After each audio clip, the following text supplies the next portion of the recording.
Pour terminer, je m'adresse aux jeunes serviteurs de Dieu. Plusieurs serviteurs de Dieu ont été appelés au ministère. Le Seigneur a appelé certains comme des évangélistes. D'autres ont été appelés comme des prophètes. D'autres ont été appelés comme des pasteurs. D'autres ont été appelés comme des docteurs. D'autres ont été appelés comme des apôtres. Et ils ont commencé l'œuvre de Dieu. Ils ont des difficultés en ce qui concerne les papiers. Les papiers du ministère. Ils n'ont pas ces papiers. Et on commence à les déranger un peu partout. Mon frère, ma soeur, homme de Dieu, il faut savoir que Jésus-Christ nous a donné un salut complet. Si dans ton ministère, il n'y a pas les papiers, est-ce que ton Dieu est un Dieu vivant ou alors c'est un Dieu mort? Un Dieu vivant. Si ton Dieu est un Dieu vivant, alors va vers le Dieu vivant et demande-lui comment faire pour obtenir les papiers. Et même sans papier, tu peux toujours travailler. Est-ce que les apôtres avaient les papiers? Est-ce qu'ils n'ont pas travaillé? Il y a des hommes de Dieu qui ont travaillé même sans papier. Et quand ils ont dit que Dieu m'a envoyé, on a dit, prouve-nous que Dieu t'a envoyé. Ils ont commencé à dire, je vais vous prouver maintenant que Dieu m'a envoyé. Ils commencent à décrire la vie de chaque personne. Et quand ils finissent de décrire la vie de chaque personne, les gens disent, effectivement, Dieu t'a envoyé, continue ton ministère. Donc, il faut savoir que avec ou sans papier, tu peux faire l'œuvre de Dieu. Tu n'as pas besoin d'aller courir à gauche et à droite pour avoir les papiers du ministère. Celui qui t'a appelé au ministère, il est vivant. Il est fidèle. Il parle. Ce n'est pas un Dieu mort. D'où vient-il qu'aujourd'hui, les serviteurs de Dieu partent faire des fausses alliances avec des fausses églises? Parce qu'ils veulent une certaine protection, avoir des papiers, être reconnus. Deuxième chose, le Dieu qui t'a appelé au ministère, il t'a donné un salut complet. Et maintenant, tu dis que tu as besoin de quoi? Tu as besoin de l'onction. Et tu commences à courir à gauche, tu commences à courir à droite. Tu pars aux États-Unis, parce que là-bas que c'est l'onction qui se trouve.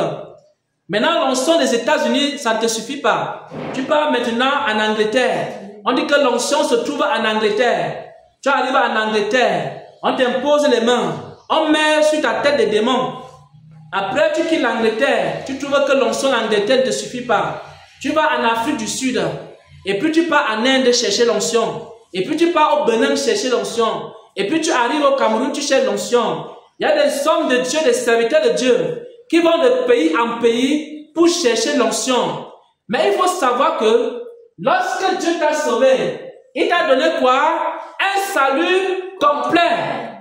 Qui peut avoir l'onction plus que celui qui a créé l'onction et celui qui est le Tout-Puissant? Donc comment est-ce que les gens peuvent faire qu'ils ont besoin des grâces de Dieu dans le ministère? Ils commencent à courir après les hommes pour que les hommes leur imposent les mains, pour que les hommes leur soumettent à une certaine discipline.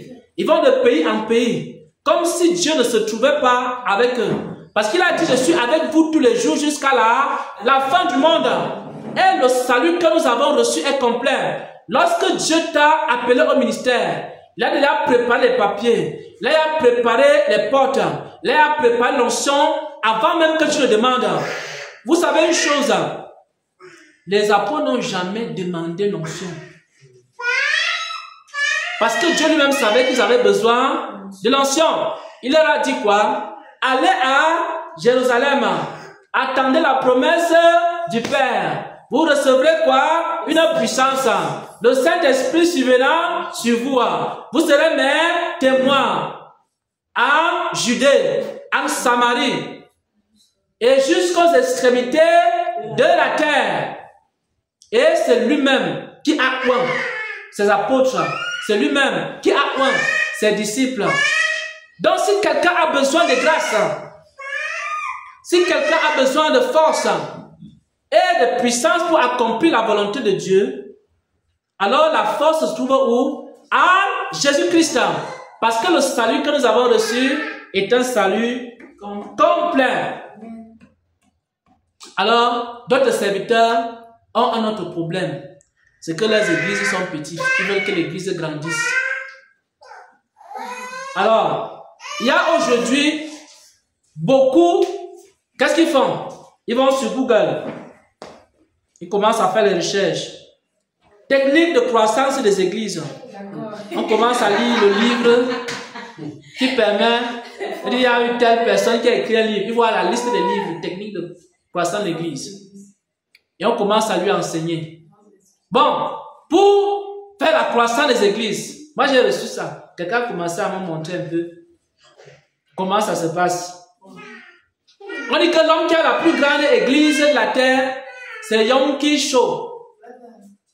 Et il a développé les techniques de croissance de l'église. Vous connaissez ce qu'il y a dans les techniques de croissance de l'église? C'est qu'on va créer des cellules de prière et on va mettre les femmes à la tête des cellules. Et voilà comment l'église va croître. Et c'est comme ça que dans ce ministère-là, on a commencé à prendre les femmes, on a mis ici, on a pris les femmes, on a mis là-bas, on a rempli les églises où c'est les femmes qui sont les leaders des églises. Et maintenant, n'est-ce pas, l'église va croître. Ensuite, quand on veut que l'église croisse, il y a d'autres qui ont une technique de croissance des églises, c'est qu'on commence à chercher quels sont les besoins des gens. Parce que si on veut faire croître, vous connaissez le marketing, ce qu'on appelle le marketing. Donc on cherche à connaître quels sont les besoins des personnes. Les gens ont besoin d'une bonne musique. Il y a des gens qui aiment bien beaucoup le rap. Voilà un peu. Donc il faut que dans l'église, il y ait l'animation. Il y a des gens qui aiment le mouvement.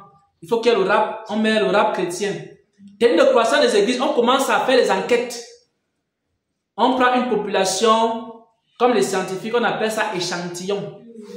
On vient ici dans la ville de Banganté. On va de maison à maison. Si la bonne église, c'est quoi? On interroge chaque personne. L'autre dit que non, la bonne église, c'est l'église qui est comme ceci. Où les gens portent, les femmes portent les pantalons. L'autre dit la bonne église, c'est là où on vient garer les voitures. La bonne église, c'est là où on joue le rap. La bonne église, c'est là où il y a un peu de théâtre. La bonne église, c'est là où on fait telle ou telle chose. Ils prennent toutes ces réponses-là. Quand ils prennent les réponses-là, ils analysent. Ils vous sortent une église qui répond aux attentes des gens. Et vous voyez, une église vient de commencer. En très peu de temps, l'église devient déjà, il y a une foule qui est dans cette église-là. Pourquoi? Parce que ce sont des techniques de croissance des églises. Pourquoi? Parce que le salut que nous avons reçu est un salut complet. Si quelqu'un veut que l'église grandisse, il doit faire quoi? Il doit aller vers le Seigneur et lui poser la question. Et le Seigneur va lui dire qu'il y a beaucoup d'appelés et il y a peu d'élus. Continuez à prêcher la repentance. Continuez à prêcher la sanctification. Ceux qui sont à moi viendront. Ceux qui ne sont pas à moi ne viendront pas. Si l'église croit, tant mieux. Si elle ne croit pas, tu continues à prêcher la vérité. Prêche avec puissance, de manière à ce qu'il s'accomplisse des signes, des prodiges par la main des apôtres. Et maintenant, il y aura une foule qui viendra. Dans cette foule-là, il y aura quelques disciples qui vont se conformer à la saine doctrine. Quand tu vas poser cette question à Dieu, le Seigneur va te répondre comme ça. Mais si tu pars poser la question à Google, Google va te tromper. Beaucoup de serviteurs de Dieu vont sur Google pour savoir comment faire. Ils partent faire les recherches sur les réseaux sociaux pour savoir comment faire grandir le ministère. Alors que nous avons reçu quoi? Un salut complet. Dieu qui t'a appelé au ministère, il sait comment faire croître le ministère.